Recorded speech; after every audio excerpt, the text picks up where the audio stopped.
This is what I'm most afraid of.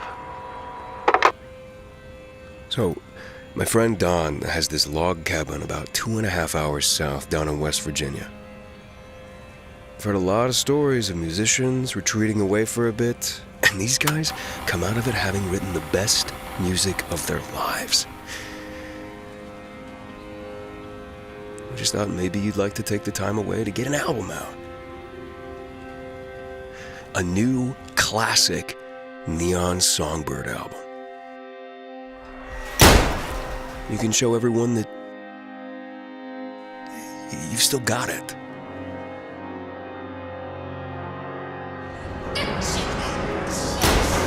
What do you say?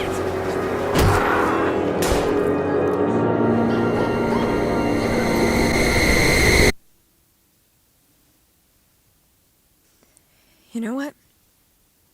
Yeah. Yeah, let's do it.